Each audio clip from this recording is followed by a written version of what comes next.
My brother copied my startup, pushed me out, and made millions. I ate ramen for 3 years. Now he's dying. Kidney failure. I'm the only match. He showed up at my door crying. I looked at him and said, "Let me think about it." That was 6 months ago. My name is Tessa, and this is the story of how my brother stole my future, and then asked me to save his. It started 7 years ago in a cramped Brooklyn apartment that smelled like burnt coffee and desperation. I was 26, working a soul-crushing job at a marketing agency, and spending every night building something I believed could change everything. An app called Connect Local. The concept was simple. Match small businesses with freelance creators, photographers, writers, designers for affordable, high-quality content. No agencies, no middlemen, just direct connections. I'd been a freelance photographer for years and knew how hard it was to find consistent work. I also knew small businesses were drowning trying to afford marketing. This app could solve both problems. I worked on it obsessively, taught myself to code through YouTube videos and online courses, built wireframes on graph paper, tested prototypes with friends who owned coffee shops and bookstores. By month 6, I had a working beta version. That's when I made my first mistake. I told my brother, Cameron. Cameron was 2 years older, 28 at the time, working in tech sales at a startup that had recently gone under. He'd always been the golden child, charismatic, confident, the one who could talk his way into any room. Our parents adored him. Every family dinner became a Cameron highlight reel.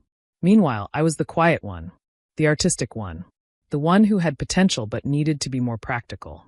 When I showed Cameron my app, his eyes lit up. "Tessa, this is incredible," he said, scrolling through the demo on my laptop. "This could actually work." I felt a surge of pride. Cameron rarely praised me. "You think so?" "Absolutely. But you need funding. And connections. You can't launch this alone." He was right. I had the idea and the prototype, but no business experience, no investor network, no credibility in the tech world. "Let me help you," Cameron said. "I know people. I can pitch this. We'll be partners." I hesitated. Something about his eagerness felt off. But he was my brother, and I was desperate. "Okay," I said. "Partners." That was my second mistake. For 3 months, we worked together. Cameron handled the business side, investor meetings, pitch decks, networking events. I kept refining the app, fixing bugs, adding features. But slowly, things started to shift. Cameron began taking meetings without me. "They want to hear from someone with business experience," he'd say. "Don't worry, I'm representing us." He started calling it our idea in a way that erased my role. Cameron and I developed this concept, I developed this concept with some help. Then came the term sheet. An investor group wanted to put in $500,000. Cameron brought me the paperwork, his face glowing with excitement. "We did it, Tess." I read through the documents. My name was listed as technical consultant. Cameron was listed as founder and CEO. "What is this?" I asked, my voice shaking. "Standard structure," he said quickly. "I'm the business face. You're the tech. It's just titles." "Just titles?" "Cameron, I built this. This was my idea. And I'm getting it funded. Do you want the money or not?" I stared at him. This was my brother. The person I'd shared a childhood with, who'd taught me to ride a bike, who defended me when kids made fun of my braces in middle school. But the man sitting across from me wasn't that person anymore. "I'm not signing this," I said. His expression hardened. "Then you're out." "What?" "I brought the investors. I made the connections. If you won't sign, I'll move forward without you. They're investing in me, Tessa. Not you." My hands went numb. "You can't do this. Watch me." He stood up, took the laptop, my laptop with all my code, all my designs, and walked out. I tried to fight it. I called lawyers, but I couldn't afford to hire one. I'd documented everything in emails and notes, but I'd never filed for a patent or trademark. I'd trusted my brother. Within 6 weeks, Cameron launched Connect Local under his name. The investors loved him. The press called him a visionary entrepreneur. The app I'd built in my crappy apartment became his empire. And me? I was erased. The next 3 years were the hardest of my life. I couldn't afford rent. I moved back in with our parents, sleeping in my childhood bedroom surrounded by dusty swim team trophies. I worked temp jobs, data entry, coffee shops, retail. I lived on ramen and peanut butter sandwiches. I applied to dozens of tech jobs, but Cameron's company had become so prominent that every interviewer asked about it. "Did you work on Connect Local?" I built it, I'd say.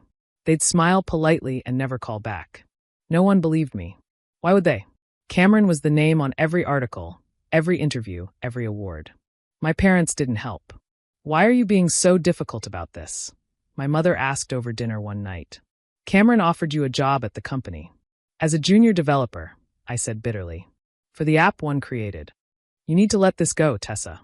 Bitterness won't help your career. My father nodded. Cameron's doing very well. You should be proud of your brother. I stopped going to family dinners after that. Meanwhile, Cameron's life became a highlight reel. He bought a penthouse in Tribeca. He was featured in Forbes 30 Under 30. He dated models and posted photos from Ibiza and Aspen. I watched from my childhood bedroom, scrolling through his Instagram, feeling something inside me turn cold and hard. By year 4, I'd clawed my way back. I got a job at a design firm. I saved money. I moved into a small studio in Queens. It wasn't much, but it was mine. I stopped following Cameron's success. I stopped checking his social media. I focused on rebuilding my life, brick by brick. And then 6 months ago, he showed up at my door. It was 9 p.m. on a Wednesday. I was in pajamas, eating leftover pad thai, and watching a documentary about fraud. The buzzer rang. I almost didn't answer. But something made me check the intercom camera. Cameron stood outside, his face pale, his eyes red. I buzzed him up, my heart pounding. When I opened the door, he looked like a ghost. He'd lost weight. His clothes hung loose. His hands were shaking. Tessa, he said, his voice breaking. I need to talk to you. I stood in the doorway, blocking him from entering. What do you want? I'm sick. I didn't move. Okay. Kidney disease. Polycystic kidney disease. It's genetic. Both kidneys are failing. I need a transplant. My stomach dropped, but I kept my face neutral. I'm sorry to hear that. I'm on the transplant list, but it could take years. My doctors said the best chance is a living donor. A family member. I knew where this was going. I got tested, he continued. Our parents aren't matches. But you. He pulled out a piece of paper, his hand trembling. The doctor said siblings have a high compatibility rate. I need you to get tested. I looked at him. Really looked at him. This man who'd stolen my work, my credit, my future. Who'd made millions while I ate ramen. Who'd let our parents believe I was bitter and difficult. Let me think about it, I said. His face crumpled. Tessa, I'm dying. Then you should talk to your investors, I said. I'm sure they'd be happy to help. I closed the door. He called. He texted. He sent emails. Our mother called, crying. How can you be so cruel? He's your brother. He stopped being my brother 7 years ago, I said, and hung up. I did get tested. Not because he asked, but because I needed to know. The results came back, perfect match. I stared at the paper for an hour. Then I put it in a drawer and didn't look at it again. Cameron's condition worsened. I heard through family whispers. He was on dialysis now 3 times a week. His company had appointed an interim CEO.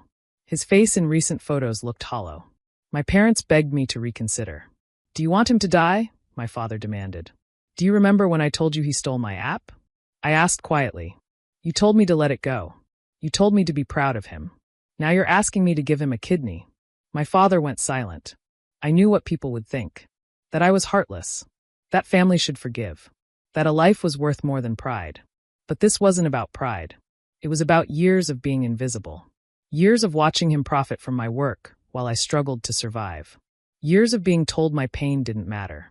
A week ago, Cameron showed up again. This time, he could barely stand. Please, he whispered. I'll give you anything. Money. Credit for the app. Anything. I don't want your money, I said. And I don't need your credit anymore. I built a life without you. Then why won't you help me? I looked at him for a long time. Because, I said slowly, you taught me that family is just a word. You taught me that people will take everything from you if you let them. You taught me that trust is a weakness. I was wrong, he said, tears streaming down his face. I was stupid and greedy and wrong. I'm sorry, Tessa. I'm so sorry. I know you are, I said. You're sorry because you're dying. Not because of what you did. I closed the door again. That was 3 days ago. I haven't slept since. I keep thinking about the day he taught me to ride a bike. How patient he was. How he ran beside me, holding the seat, promising he wouldn't let go. I keep thinking about the night our mother had surgery, and we sat in the hospital waiting room together, terrified. He held my hand and said, "We're going to be okay." I keep thinking about the person he used to be, before greed turned him into someone I didn't recognize. And I keep thinking about the person I've become. Someone strong enough to say no. Someone who doesn't owe anyone forgiveness. But also someone who has to live with this choice. Tomorrow, I have an appointment with Cameron's transplant coordinator. I told them I'd make my final decision. I don't know what I'm going to say. Because here's the truth. Cameron doesn't deserve my kidney. But maybe I deserve to be the kind of person who gives it anyway. Not because he's earned it. Not because family means unconditional sacrifice. But because I'm not him. I'm not the person who takes. I'm not the person who erases others to build myself up. And maybe that's the only revenge that matters. Proving I'm nothing like my brother. Even if it costs me something he could never give, compassion. I don't know what I'll decide tomorrow. But I know this. Whatever choice I make, it will be mine. Not his. Not our parents. Mine. And for the first time in 7 years, that feels like power. If you've ever been betrayed by someone you trusted, remember this. You don't owe anyone forgiveness. But you also don't owe anyone your bitterness. Sometimes the hardest choice isn't revenge or reconciliation. It's deciding who you want to be when the person who hurt you needs you most. I'll let you know what I choose. But first, I have to figure out if I'm saving my brother's life, or just proving I'm better than he ever was. Maybe both. Maybe neither. Maybe that's the point.